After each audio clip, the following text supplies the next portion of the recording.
Okay, here we go. Stand by. 3, 2, 1. The thinking atheist. It's not a person. It's a symbol. An idea. The population of atheists in this country is going through the roof. Rejecting faith. Pursuing knowledge. Challenging the sacred. If I tell the truth, it's because I tell the truth. Not because I put my hand on a book and made a wish. And working together for a more rational world. Take the risk of thinking for yourself. Much more happiness, truth, beauty, and wisdom will come to you that way. Assume nothing. Question everything. And start thinking. This is the Thinking Atheist Podcast. Hosted by Seth Andrews.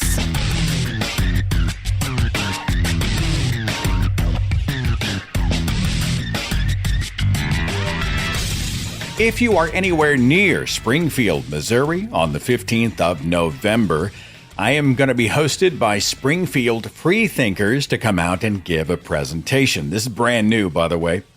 It's called Seth Andrews versus God, who is the better intelligent designer. And I've got some ideas. I'm just saying. So if you want to come out, it's going to be a great night. All are welcome. For tickets and information, you can just find the link on my website, sethandrews.com/events. Here is just a tiny window into what my life was like in a Puritan family. It was 1986, 1987. The film Children of a Lesser God had just released. This is a wonderful movie starring William Hurt and Marlee Matlin. And her character is deaf. She works like a janitorial job at a school. She is a broken person. She has been tremendously traumatized in her life, partially because of her disability and how she was treated. And there's a scene in the film where after hours, she goes into where the pool is. There's a swimming pool, and she strips off her clothes, and she submerges herself in the water. And this is symbolism, right? She is a person who is raw, she is exposed, and she is essentially, to a degree, living in a world without sound. So the scene has real power in so many ways. And I'm home. I am watching this. Mom and Dad are in the room. And that scene happens. On the television, there is Marlee Matlin's bare ass underwater in the pool. And my father was beside himself. The TV was immediately shut off, and I get the sermon. This is nudity. You can't show that. My father used to say it like this. He'd say, she was in the buff, which I guess in the buff means you're nude or naked, but this was like sinful material. There was no beauty in it. There was no deeper meaning to be learned about sort of the raw nature of the exposed human self. None of that. No. He just saw skin. He flipped out, and he didn't want that video in his house. Oh, I'm sure he had wished for a filter. We're going to talk about a bunch of that kind of thing today. We're going to talk a lot about sex. That's how my mother used to say the word. Sex. Her face would just sort of contort like it was painful. And Natalie's always ribbing me because I'm one of 5 kids. And so Natalie's like, well, you're one of 5. So your parents were getting it on somewhere. I'm like, nah. No, la, don't talk about that. But, I mean, I guess it happened unless I was born in a tube or a lab or whatever. But my parents were not affectionate. They didn't express any physical affection. They were intellectual partners, and this sort of fed into a sense of shame about physicality, about sensuality, about sexuality. That was part of the temperature of my home. And it's also part of the temperature of many Puritan cultures, high control religions especially. So we're going to talk about what my friend Dr. Darrell Ray calls Nanny software. We're going to talk about pornography, sex addiction. I'm going to bring in a clinical psychologist and sex expert to get into that. We're going to do some stuff that would have definitely had my father reaching for the off button on the television. I had some experience with this kind of nanny software back in the early days. This was back in the 1990s. I was a Christian radio host, and I was asked to endorse a client. This client was pitching a service, a filter, a morality filter, designed to help you navigate the wild west of this new thing called the World Wide Web. The service I was endorsing was called Integrity Online. And the commercials I did for the service were what you might expect. This wonderful software, or I don't know if it was a browser filter, it's been so long, but this will block out violent material, filthy language, and certainly the most important thing, it will lock out porn. Now, did this service work? And the real question I know you want to ask me is, did you ever test it to make sure it worked? Hell no, I didn't test it. Not because I was Mr. Clean, but because I was terrified that if I tested it by typing something naughty into a search engine, it would set off an alarm at the client. They would notify my employer, who would in turn thank me for my years of service and escort me out of my career. We had just had a guy who worked at one of our sister stations in a different state, and they found porn that was downloaded to his office computer, and they fired him on the spot. I mean, they found out and they said, sorry, you are terminated. And he cried and he apologized and he prayed and he begged, please don't fire me. But boom, he was gone just like that. So the whole point of filtering and monitoring and screening and even reporting was to keep this kind of thing from happening. The problem was Integrity Online was horrible at knowing the difference between what would have been considered an evil site and a legitimate site. We got complaints across the board, and Integrity Online blocked me at almost every turn. I would try to go to a mainstream news page, access denied. Lifestyle and entertainment online, access denied. Trivia and game sites, access denied. I'm sure even decades later, this kind of thing is a problem now. And I think it's because these developers simply can't keep up with the massively complicated nuances of the web. Software code has no idea about context. It didn't understand intent. It couldn't know the difference between a kink in somebody's armor or a kink in somebody's bedroom. But the whole concept just roots in moral panic about the temptations of the outside world. James 1 talks about tempted people. They're dragged away by their own evil desire and enticed. Luke 22:40, pray that you will not fall into temptation. Matthew chapter 6, verse 13, and lead us not into temptation, but deliver us from the evil one. I find it interesting. A lot of religious people think that temptation or being tempted is a sin. Like the temptation. I am tempted, then I've sinned. And here's what I mean. Let's say that I am not married. I am outside of wedlock, as they like to say. But I've got a girlfriend. And my girlfriend and I are alone in the house. We're both tempted to have sex. We don't have sex, but we are tempted. And then we resist the temptation. However, before we both separate in our holiness and then go home for a cold shower and some prayer time, we had, just for a second, really been considering it. We'd thought about it. Wouldn't that be something if we could have sex? Had we still not sinned? Hadn't I sinned? Matthew 5. Anyone who looks at a woman with lust has already committed adultery with her in his heart. I had looked at her with lust, But wait a minute. I resisted the temptation.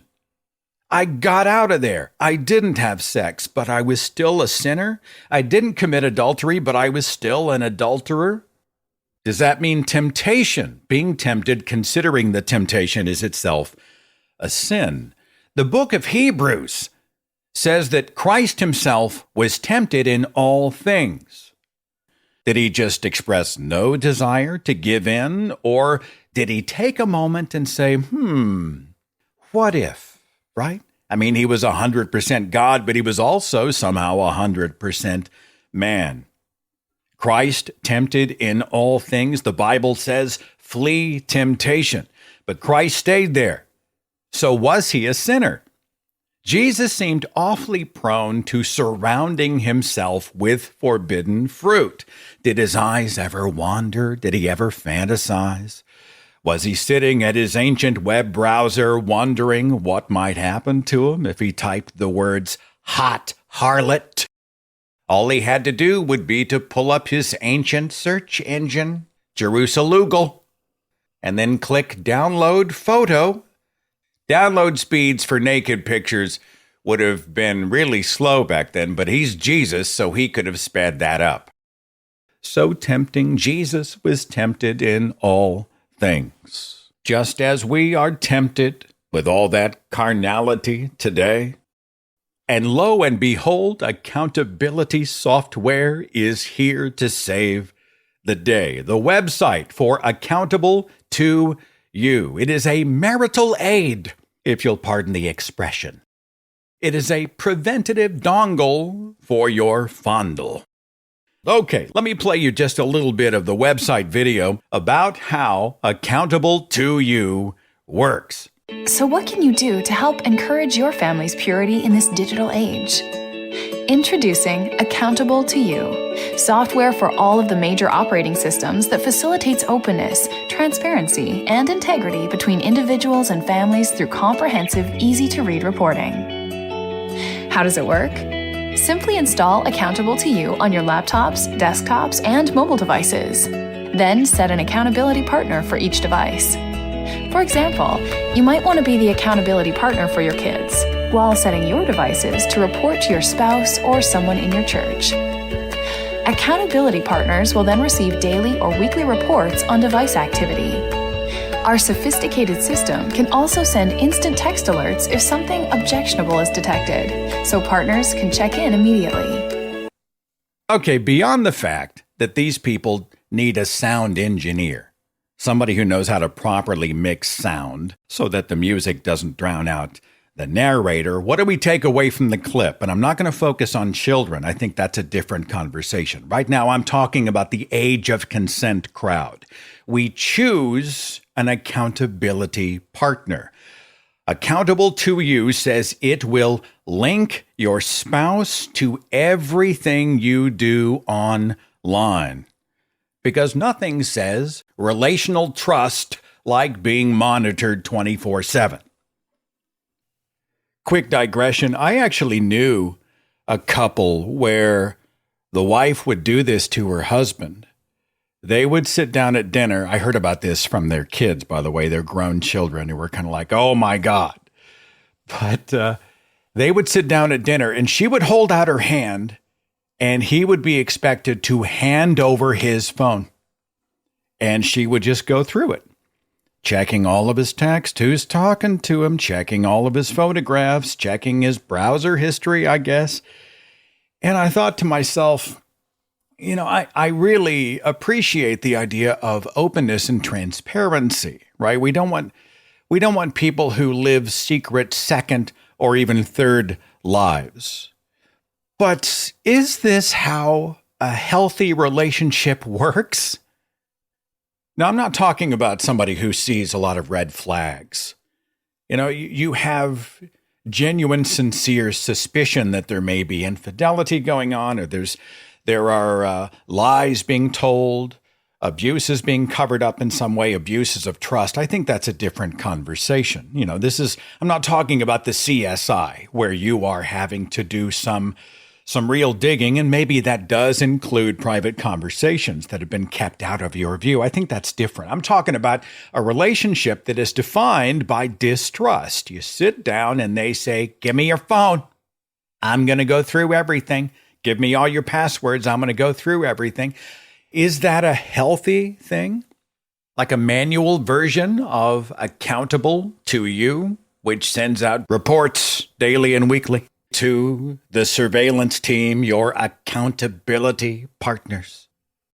Oh, you want to try to browse the web anonymously in incognito mode. You try to modify the software, uninstall the service.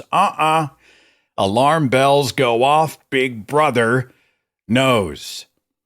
And I think most ironically, at the bottom of the features page of this surveillance service website, they have the words committed to your freedom.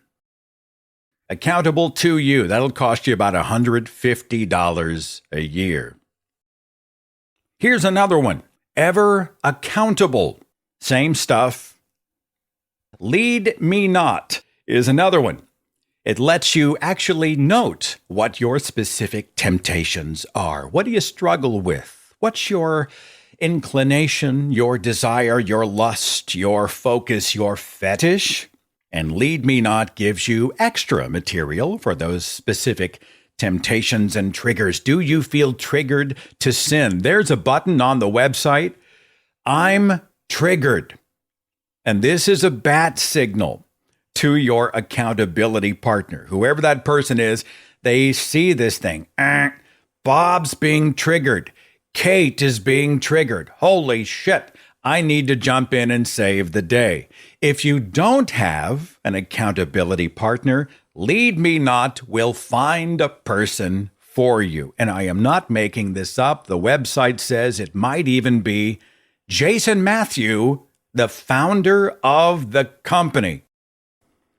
If you're more self-sustaining, if you trust yourself just a little bit more, here's a service, a self-control service called Plucky. Plucky. The default setting on Plucky blocks all images and all videos on all websites. No media can get through. And then, wouldn't this be a joy? You have to go in and you have to specifically designate and allow each image or video. I guess this may keep you too busy to stream Quentin Tarantino films and pictures of bare boobs. You just don't have the time. You're busy allowing the good content. Covenant Eyes, I think, may be the most popular service of this kind. Covenant Eyes says it has 1.5 million users. And for just $16.99 a month, you can experience, quote, victory over porn. And that's the main focus for Covenant Eyes, porn. The homepage says porn creates shame. Shame fuels porn usage. And I think this is hugely interesting because Covenant Eyes does not mention what the source of the shame is, right? They want to install the software, but who installed the shame? Now, let me play you a clip from three geniuses who were pitching Covenant Eyes on their show, The Authentic Christian Podcast. This is on YouTube. The hosts are Aaron Gallagher, Scott Ingram, and Tucker Wallace. So they were talking about purity software, accountability options, sexual purity, especially against porn. Here is a quote-unquote solution to keep yourself from having sex outside of marriage. Check out this advice. One thing that I want to bring some encouragement is that I know sometimes when you look forward to marriage, especially in college, you're like, I'll watch porn for a while, then I quit it. So what I'm saying is that God designed those sexual desires for marriage, and like sometimes we think that God's going to try to take away from it. He's the one that designed sex and the enjoyment for marriage. And so the people out in the world are twisting it. Wait for your wife or your husband And just a summary of Proverbs 5, 18 through 19. It's just like, let your family be blessed and rejoice with the wife of your youth. As a loving deer and a graceful doe, let her breast satisfy you all times and always be enraptured with her love. And one version says intoxicated. And I say all that to say that there is, like, all that stuff that's been twisted, you can fully enjoy your marriage with sex. Like, it's a good thing. There's a place for it. And guess what? I'm going to say, you don't have to be 30. I think our culture is really, I personally think the devil won in this way too, where he basically makes people think that you shouldn't get married till you're 30.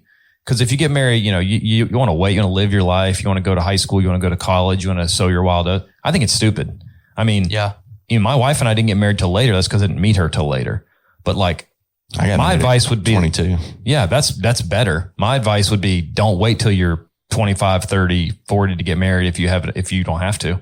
Because if you understand commitment and what the relationship requires. And it's a godly marriage. That's it. Yeah. I mean, absolutely. I mean, that's why we wonder why people are struggling with pornography. And you're like, well, yeah, you want a guy to wait till he's 28 to be married. What do you expect? Okay, am I the only one whose brain went to that place when he read the verse, let your fountain be blessed?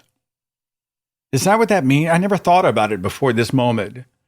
Let your fountain be blessed sounds like, it sounds like, doesn't it? Is that what it means? I don't know. Am I the only one? I guess I just need validation. I also thought it was ironic that this guy was chiding people for waiting till they were almost 30 to get married. And then he said that he had been older when he got married. Someone explain this to me. Anyway, I sent a message out to the Thinking Atheist Facebook community asking if anybody had ever had their own experiences with this type of software.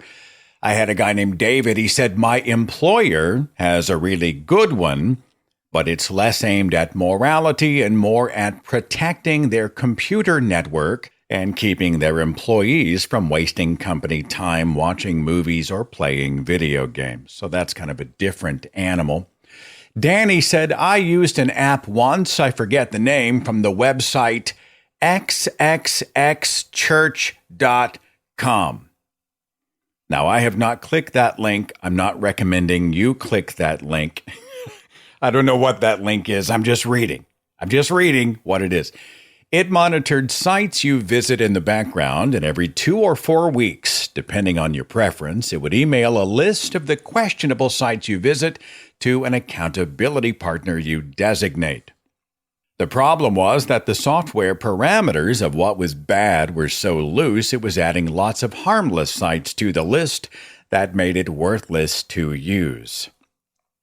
Lori said Utah is full of crap like this. There used to be a company, I think, Clean Flicks, that would edit out all the swearing, violence, or sex in a movie. Well, I just did a quick Google search, and Lori is absolutely right. The company Clean Flicks, founded in Utah back in 2000. They rented and sold commercially released DVDs and VHS tapes from which they edited content they considered inappropriate. Now, this is a copyright nightmare. They're grabbing Hollywood movies without permission. They just grabbed them, and they edited those films and then released them on their own site for rental and for sale. And of course, major film studios were pissed, and they sued Clean Flicks in 2002. They were closed by court order in 2006, but they reopened the next year with a website called Movies You Can Trust. They no longer offered edited movies. I guess it was more of a list of tens of thousands of films that they had reviewed, and then they compiled a database of 1,000 films that they felt met their family-friendly criteria. Clean Flicks, which became Movies You Can Trust. Andrea sent an email. She said, when I was a kid, my parents got a TV Guardian. It would automatically mute the sound whenever a bad word was on the screen via closed captions, and it would show the words on the screen so you could read it, replacing the bad word with a good word. So I used to watch the old Pride and Prejudice BBC series, and it would change sex, as in talking about gender, to hugs. And watching Shrek, it would change Puss in Boots to Wimp in Boots. It was a bloody nightmare. But at the time, I thought it was wonderful because I was completely brainwashed. In this same house, my stepdad would also cover the screen with a book whenever a scantily clad woman was on the screen, for himself, apparently, because it was just me and my mom at the time. I want to talk about sex addiction. I was interested to learn that the Diagnostic and Statistical Manual of Mental Disorders does not list or recognize sex addiction as a real disorder. And that sounds counterintuitive to me. I mean, you see people who they're obsessed in an unhealthy way, or they're checking out of their own relationships because they're over here watching porn or whatever. And I wanted to talk about that. I have an actual clinical psychologist and sex therapist. His name is Dr. David Lay, and he's going to talk to us about sex addiction, the use of pornography by both men and women, and we're going to talk about Nanny software. That's coming up next.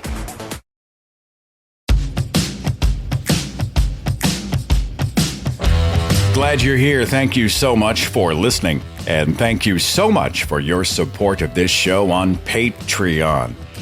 I see we are at around 700 patrons right now, and I've been working to try to get this show back to where we were pre-COVID, which was a little over 900. And if you'd like to support the show, patreon.com/Seth Andrews. I want to talk a little bit about sex addiction. Especially in the church, there's so much content, videos, lectures, conferences, certainly books that talk about breaking sex addiction. I want to talk to someone who is a clinical psychologist, a certified sex therapist supervisor, an author, and a guy who has talked about these claims regarding sex addiction. Dr. David Lay, thanks for coming, man. Good to talk to you. Thanks for having me, Seth. May I call you David? I mean, Absolutely, I call you Dr. yeah, Lay. definitely. Okay, all right. Yeah, Want to respect the title. Yeah, okay. Yeah. There's so many people who call me bad words that just calling me David is good to go. I'm sure you're an agent of debauchery and immorality, lust, sin. You know, you're a sort of a crusader for the carnal. Have you had these types of interactions out there? Yeah, I mean, my favorite are the people that say simply by virtue of me challenging the validity of the concept of sex addiction, I must therefore be a sex addict myself. Thou dost protest too much. Of course. Yeah, the fact that there's, legitimate scientific and clinical concerns here, that doesn't matter. And interestingly, the reverse also doesn't matter, because it turns out that religious therapists are far more likely to diagnose sex addiction than lay therapists. And the overwhelming majority of self-identified sex addiction therapists are themselves self-identified sex addicts. Neither of those issues apparently seem to matter in terms of the validity of sex addiction. But me not believing in sex addiction clearly means I'm just a pervert. Well, before I do my due diligence as a host and give you some pushback or play devil's advocate, I'm going to ask the questions I wonder if some of our audience members and I have about all this. Why is sex addiction not a thing? Well, for a variety of reasons. The research at this point is really, really clear that people who self-identify as sex addicts or people who get labeled as sex addicts don't actually have more sex than anybody else, but they feel worse about it. Now, the reason that they feel worse about it is overwhelmingly due to a moral incongruence, typically religiously based. These are people who grew up with pretty strict religious sexual values around, for instance, heterosexuality, monogamy, not masturbating. Now, as adults, they find themselves interested in sex and sexual behaviors that they were taught made them a bad person. They feel bad about it. They engage in the behaviors, and then afterwards they feel guilt and shame. And because they are struggling to prevent themselves from engaging in these behaviors, they feel like they are out of control. But the feeling of being out of control is different from actually being out of control. So the reason that the concept of sex addiction is just not a good scientific or clinical label is that it points us at the wrong target. It points us at the target of the sexual behavior. You're a sex addict, you need to stop having so much sex. Well, wait a minute. If this guy isn't having that much sex and the problem is the moral conflict, we need to deal with and examine that moral conflict. The label of sex addiction is what I call a sexy, shiny object. It distracts us, unfortunately, from dealing with and addressing the real conflicts that are going on here. Well, let's say there's a partnership, a romantic couple, and one of the two is always thinking about sex. They are, masturbating how many times a day. They've got pornography on the computer. They seem compulsive. They're obsessed with sex in that way. And their partner has real concern. Like, this doesn't feel healthy. Would that not be a sex addiction of some kind?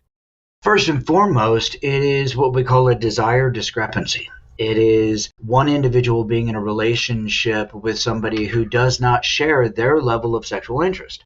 So I've treated that couple multiple times, and oftentimes, as one partner becomes less and less interested in sex, more and more resistant to engaging in sex, the other partner paradoxically increases their focus on sex because it's not what they're getting. Because as they run into the brick wall of getting their sexual needs fulfilled or affirmed, they want it more and more and more. And we end up in this situation where the two partners in the couple are battling with each other over sexuality, when really this is coming out of the unfortunate situation that many people get married and commit to monogamous relationships without ever really contemplating the fact that they may end up with different sexual desires or interests than their partner, and how are they going to deal with that? Well, if I can jump in, Dr. Lay, quickly, what would you say to somebody who countered that this sounds like partner blaming? You're not giving me what I need, so I'm going to go over here, and hell, it might even result in extramarital activities, infidelity, etc. What would you say to that? Sexuality occurs within a system, and the match between partners on these sexual variables impacts how the sexuality is experienced by both partners. So, for instance, couples that watch pornography together have healthier sexual lives and more satisfying sexual relationships.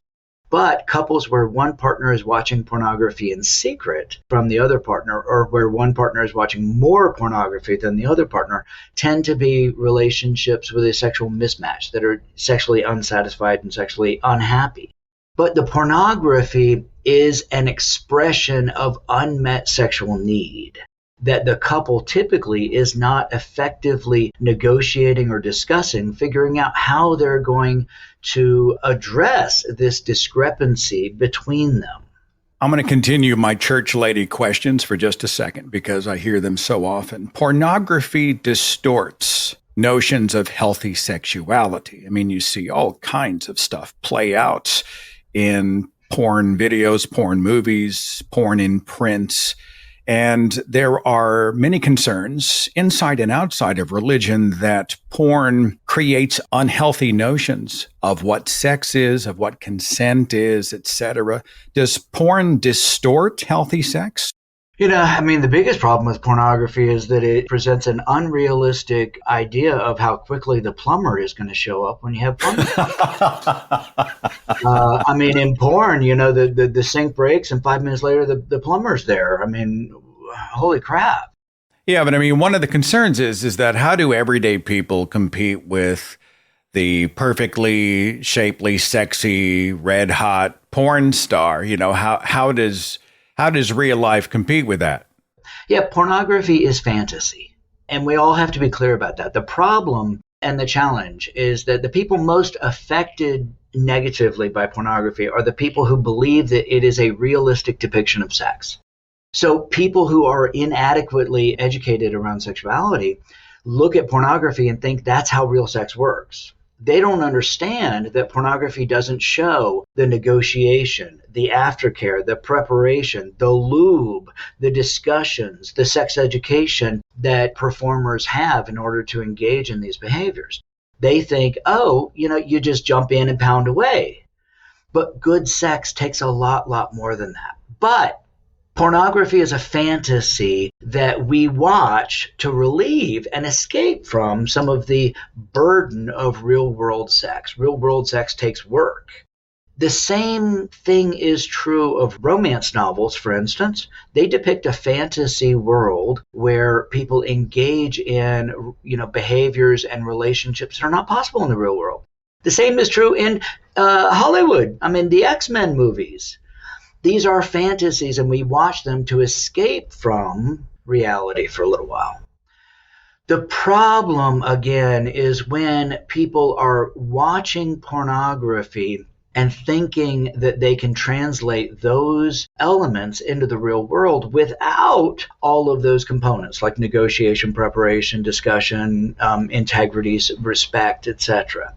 We can mitigate the potential harms of pornography on relationships and on young people by effectively addressing sex education. Unfortunately, our country has engaged in grossly, frankly, in my opinion, criminal neglect of sexual education. And then when people go to pornography and learn lessons that are unhealthy, we blame pornography. Pornography was never intended to be sex education.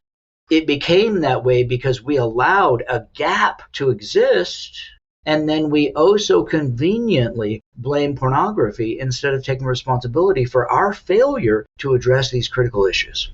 I remember being a teenager. My parents were, hardcore Bible-believing Puritan types, and, sex was a dirty word. And if it had not been for Cinemax, just like, well, that's what that looks like. I was that typical dude. I want to get into these accountability services, nanny software type stuff in just a second, but I'm just fascinated that the very Puritan United States, especially the churched portion of it, seems to want to rush people into marriage because only in the marriage bed is sex legitimate. So, we just mentioned that verse out of 1 Corinthians, right? Don't burn with passion. You got to get married.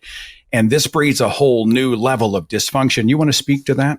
Yeah, there's a couple of really important things here. First, the religious states in the country do view internet pornography as a threat and an assault on their way of life. I get it. And Utah, which was the first state in the country to pass legislation identifying pornography as a public health crisis, they explicitly identified in that legislation that pornography led to young people not wanting to get married.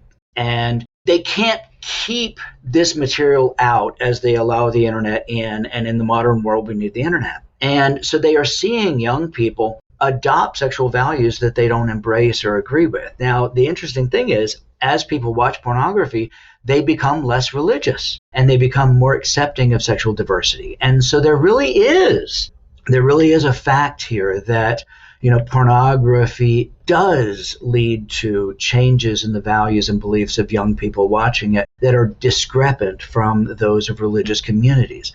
But interestingly, a colleague of mine, Sam Perry, who's in Oklahoma, he has done fascinating research looking at all these issues. And he did this one study where he looked at men who watch pornography. And is it the case that because pornography is cheap and accessible, that men are more likely to watch pornography rather than want to get married and have sex? And in fact, he found the opposite. He found that men who watch pornography are actually more likely to express desire to get married, because men who watch pornography are men who value sex and libido. They want to have real sex. They're watching pornography as a filler, as an alternative to the sex that they're not getting to have. Is it true that the Bible Belt states, you mentioned Utah. I remember reading, this was, years ago, that Utah was like in the top 3 for porn usage. It just feels like the more they try to restrict it, the more people find a way. Oh, absolutely. Has that been your experience? Yeah, so absolutely. This has been studied a couple of different times, a couple of different ways. And consistently, more religious, more sexually conservative states consume more pornography, both historically in magazine subscriptions and currently in internet searches for pornography. Now, I will say, there is some there's some conflict here because religious people overall watch less pornography. So then why would it be the case that religious states are watching more pornography? And what we think is two things. One is the less religious people in those states are experiencing the sexual suppression in that community and seeking pornography as an outlet. And then secondly, the highly sexual people that are in the religious community and keeping their sexuality secret are using pornography as an outlet to pursue the sexual experiences that they can't get in real life because of the religious suppression. Talking here with clinical psychologist and certified sex therapist, Dr. David Ley. One more before the accountability software. Is it true that men gravitate more to pictures while women gravitate more to literature when it comes to getting turned on in fiction? Yes and no. In fact, research suggests that women actually may have a stronger physiological sexual response to visual images than men. However, women are more likely to experience psychological distress or lack of arousal to those same images, particularly when a feeling of disgust comes up. Women are more likely to read, for instance, as I mentioned, romance novels because it feels less challenging and threatening than visual images. You know, when Tumblr banned pornography on that site, it had a disproportionate impact on women who were using Tumblr to watch curated pornography. What we think is going on there is that, again, when a woman encounters something in a pornographic video that they find, unarousing, a big hairy guy, somebody engages in a violent or humiliating behavior, the woman is more likely to experience that as a turnoff, and they lose their mojo and they don't want to keep having sex or masturbating. Men appear to maintain sexual arousal through that, get over that hump, so to speak, a little more easily. This is one reason why we think that women tend to be a little less likely to watch pornography than men. However, when women watch pornography, they watch pretty much the same kinds of pornography that men do. Covenant Eyes is an accountability software, a surveillance program reporting to spouses, maybe, children, parents, friends, Sunday school teachers, pastors, etc. Someone installs this on their computer to try to block out temptation. What's your thoughts on that? So over the past couple of years, we've actually learned a lot about these programs, and it's not good. Wired magazine has an expose about the incredible security problems in these softwares, that they open up your computer and your internet usage to almost anybody. They create significant vulnerabilities for hacking and for viruses. Secondly, they typically recommend that you not have your spouse as your, quote, accountability partner that is seeing all of the pornography or all of the sites you may go to on your computer. However, when people use their pastor, for instance, as their accountability partner, there's a lot of evidence that religious leaders are using this software to enforce heteronormative and socially conservative values. So even if you don't go to a gay porn site, but you go to a site, for instance, about gay sexual health, there are lots of examples of pastors coming to the person and expressing concern that they are, homosexual or experiencing homosexual urges and that they should stop that. Interesting that the culture encourages people to give over the keys to their most private spaces. Like, I have to submit to an authority with a capital A to monitor me. It seems like a violation to me. It is. Now, I'll tell you another violation that I'm actually more concerned about, and that is that these softwares are overwhelmingly created and supported by moral and religious and spiritually based organizations. And yet, there are parole and probation officers and judges across the country that are ordering sex offenders to have these softwares installed on their sites. I'm concerned that this is, number one, a violation of church and state. But number two, these authorities have unrealistic ideas for the reliability and effectiveness of this software. They are thinking that this software helps the public to stay safe, and there's no evidence of that. Josh Duggar is a really good example. Josh Duggar actually had Covenant Eyes installed on his computer. Josh Duggar from that reality 19 show. Kids and Counting, yeah. And he was convicted of child sexual abuse. Then he had this software installed on his computer. He created a partition so that he could use the other part of the computer to look at and download child pornography and criminal child sexual abuse material. His wife was his accountability partner. She had no idea that he was still looking, allegedly. She had no idea he was still looking at this material. And then the FBI tracked him down. That software did nothing but allow him to manipulate people into thinking that he was not engaging in criminal and immoral behavior when in fact he was. It was like a shell company. Yeah. One final question. You've been very generous with your time here. So if we see someone who has, let's say they're thinking about sex and acting out on impulses regarding sex nonstop, if this is not sex addiction, would you say this is another type of issue and sex is just a symptom of it? Absolutely, yeah. I mean, that's what I say all the time. Sex and porn-related problems are never really about sex. They are about moral conflict and shame about your sexual desires. They're about unregulated anxiety and people using masturbation and sexual fantasy as a way to manage anxiety. They're about depression. They're about desire discrepancy within the relationship. The problem with the sex addiction or porn addiction label, again, is that it leads us to say the answer here is to stop having or wanting sex. But that's not going to fix the problem that the sexual behaviors or desires are actually being used to try to manage or regulate. We need to help people with the real problems rather than blaming sex. You have written a book called The Myth of Sex Addiction. I'd be curious to read that sucker. You were recommended to me by a buddy, Dr. Darrell Ray, who is the author of Sex and God and hosts the Secular Sexuality podcast. But this has been an interesting conversation. Dr. David J. Ley, L-E-Y, you've been terrific. Thanks for talking to us today. Appreciate you. Thanks for having me, Seth. I appreciate what you're doing. This is important.